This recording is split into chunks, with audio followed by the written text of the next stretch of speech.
let's move away here. You've received countless awards throughout your career for acting. Is there one that kind of sticks out for you? Yeah, the People's Choice Award. The People's Choice Award is more than anything else. Why so? Because it's not the whole Emmy situation, Oscar situation. A lot of people in this business will tell you it all seems a little not rigged, but it's I don't know. It's playing favorites and playing, voting for people that you like rather than who you respect as actors. It's a popularity contest in some ways. Certainly in our business it is. And I don't give a damn about popularity. Amongst actors, I couldn't give a damn. And but to get the People's Choice Award, that meant the most to me. Because the audience out there votes for you, that meant something to me. They don't have it anymore in daytime. They had it that one time. And Susan Lucci and I won it, and I'll never forget it. It meant more to me than anything else. And then now the star on the Hollywood Walk of Fame meant a great deal to me. Actually, I was just going to get to that, actually. July 20th, 2007 was the day you got the Hollywood Walk of Fame star. Is it that long ago already? My God almighty, how time flies. Yeah, well, you kind of touched on it. I want to hear it again. How much did that mean to you, especially since you became the first German actor since Marlene Dietrich to receive a Hollywood Walk of Fame star? It meant a great deal to me. It really meant a great deal to me.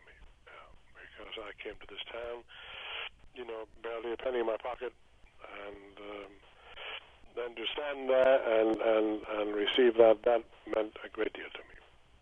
Yeah.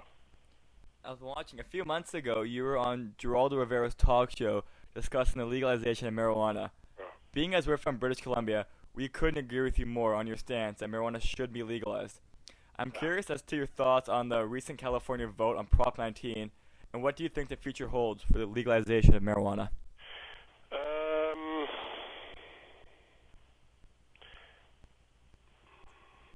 That's a good question. It seems sort of inevitable, doesn't it? In other words, when you think of how many people are incarcerated in California prisons because of the three-strike rule, it's unconscionable, because people are caught with pot. It's ridiculous. And here we allow, or we barely outlawed smoking in public places. I don't know which is more deleterious to your health, pot or cigarettes. I think it's cigarettes, but I'm not sure. Am I for people walking around high all the time? No, I didn't say that. I didn't mean that. I simply juxtaposed it with the enormous strain on the budget in California, the ruination of so many lives because they were caught with pot. I mean, that's ridiculous. Having been caught for 3 times, they go to prison. I mean, that's just, it's and you know what happens in prison? They're not rehabilitated in prison. It gets worse. They become criminals probably, most of the time. I mean, the record is very bad. So simply it just does not seem to be an offense worthy of criminal prosecution to me. It doesn't. It simply doesn't. Defies all. I mean, here we are, have a drink every day. All of us do. If some people want it, and most, of course, for medicinal purposes, it's a palliative, I guess. And if someone wants to get high smoking a joint, well, let him. I don't. I'm not interested in it, to be honest with you. I tried it. And years ago, and it calms me down so much that you just sort of, hey man, you understand, it takes, I enjoy life so much. I enjoy eating and sleeping and all the basic things in life I enjoy enormously. I don't need, except I have a double shot of tequila every night. That I do. And beyond that, I don't. Drugs have just always bored me, to be quite honest with you. They just bore me. Did pot years ago, I'd say 35, 40 years ago. Tried it twice, and I thought, what is the big deal about it? It just sort of dulls the senses, to me, not to others, but to me. So I have no interest in it, but am I a proponent of prosecuting people for it? No, of course not. It's ridiculous. We couldn't agree more. We're watching you on that talk show, and everyone at the office couldn't agree more with your stance on the issue. Yeah. I mean, it's anyway, I don't smoke either. I used to, and it's terrible. Smoking is just the worst for you. And I'm glad that they have become strict about it when it comes to public places, you know. Mm-hmm. In that sense, I agree completely. Interesting. Well, the last question here for you. Everyone wants to know, what's next for Eric Braeden? What can we expect in 2011? Well, to be on a sober note, the experience with the man who came back with distribution and distribution companies has been a very disappointing one. Mm-hmm. It is a problem in our business, to be honest with you, and a new paradigm has to be developed whereby producers can more directly distribute things and more directly have their fingers on the profits that come in. You know, Mm-hmm. That film, to be very honest with you, I haven't seen a damn thing yet. Nothing. Huh. Because they have, you know, different ways of accounting. And it's outrageous, but it is the bane of the existence of independent producers. I would have loved to have done another film already. Mm-hmm. Because I enjoyed doing the other one enormously. I just had some of the greatest times of my life doing that film. But it is so tough. The whole distribution business has to change, and I have a feeling it'll happen over the internet, where you have direct access to the monies coming in. You know what I'm saying? Yeah, I got you. It's really a problem. You talk to anyone who is in this business, who makes independent films, they will all sing that terrible song, and they have a chokehold. And right now, because of the internet, a lot of things are being pirated, so they have to think of something to stop that and to simplify it. I would have done another film by now. So 2011, let's stay healthy. I just had my hip resurfaced. Mm. My right hip from all the sports, eventually it wore out a little bit. Wow. So I had it resurfaced, not replaced, but resurfaced. Mm-hmm. And unfortunately, that's a little bit more invasive of a procedure. But I came back quicker than anyone, they said.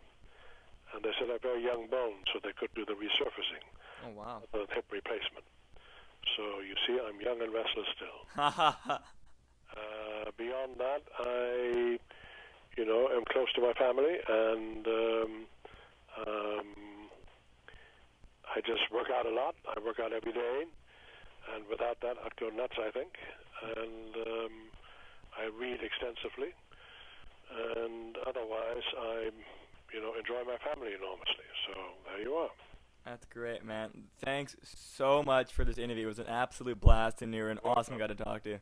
You're welcome, man. And let's see, what else? Canada has always been, I've always enjoyed going there. People are very nice in Canada. Oh, very nice in Canada. It's the best country. I must say, very nice.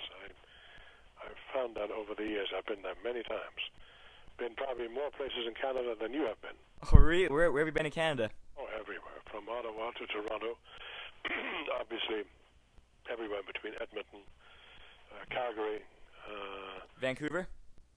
Vancouver. I've been to Vancouver. Mm-hmm. Been to Vancouver Island. I've been everywhere. I've been in a lot of places in Canada. Really? What do you think of Vancouver Island? I remember, I never forget Lethbridge. You know where that is? Yeah, it's in Alberta. Right. Yeah. And so the actor shall remain nameless, but I went to a public appearance, and they had invited that actor as well. So, and then I heard that he claimed that he played tennis a lot. Mm-hmm. So I said to him before we went, I said, I heard you're a very good tennis player. I said, where'd you play? He said, I played for USC. Huh. Whoa! I said, then you're too good for me. I said, then you're very good. I said, if you don't mind, I'd love to, while we're there, hit a few balls. He said, sure. So we sit on the plane together. He tells me all these stories about having been a quarterback for the All-Star high school game here in California, and been a 4:40 runner in the UFC and the track team. I thought, whoa, that's a great athlete. So I said that because I know about all those sports, and I said, well, that's fantastic. That's impressive. That's very good. So, long story short, we get to the airport somewhere. Is it Edmonton, Alberta, or is it Calgary? It might be Calgary. I think it's closer. Where we landed in Calgary. Yeah. And then they took us by limo through the prairie to Lethbridge, and I've been sitting on the plane, so I said, would you mind to the woman who picked us up and this fellow, I said, I feel like jogging a little bit. It was a lonely prairie highway up and down. And I said, just drive behind me. He says, yeah, I'll join you. Huh. So we started running. I said, listen, you take off, man. You're a young buck. You take off. You're obviously very fast. You must be incredible. So he takes off, and he disappears. I come up the next hill. It's gone. Come up the second hill, and I see him stand by the roadside throwing up. I said, what happened, man? I don't know. I must have eaten something. I don't know what. So I began to suspect that perhaps he wasn't that great of an athlete, but I wasn't sure. So we get to Lethbridge, and I move heaven and hell to open the only tennis club that they have there. And it was on a Sunday. We could play. And I'm really looking forward to it. And we get there, and fortunately, two pros that taught there were there as well, a man and a woman.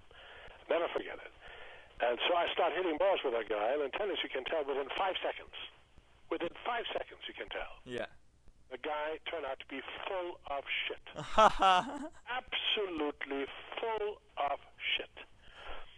So I was so angry. I had gone through all this trouble to get us a court and all that. So fortunately the two pros were there, and we had afterwards. I'll never forget it. That was my time in Lethbridge, which they call the irrigation capital of the world or something. All those towns are capitals, some capital of the world or something. Yeah.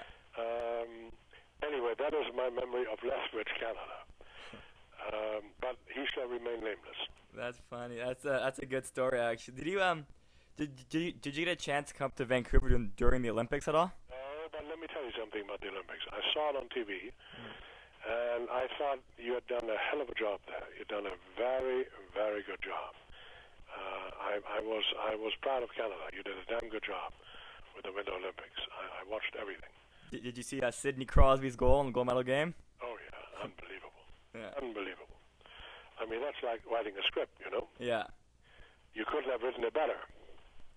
That's the great thing about sports. It's so damn unpredictable.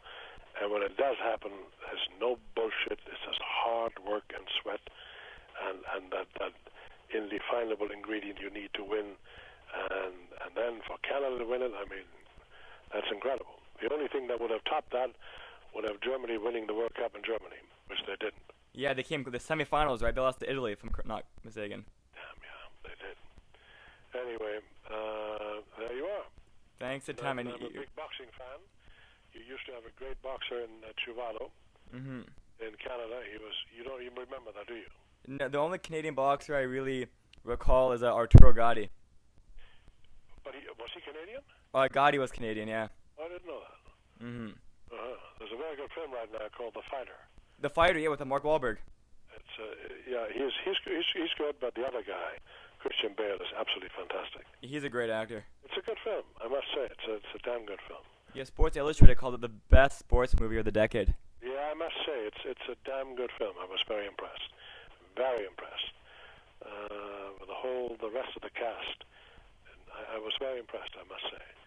Anyway, Chuvalo was a fantastic Canadian fighter. He's a great fighter. And I heard he's still around. Really, eh? There you are. Have a great day. You too. Thanks again for the interview. We had a blast, man. You're quite welcome, man. All right. You take care. Be cool. Bye.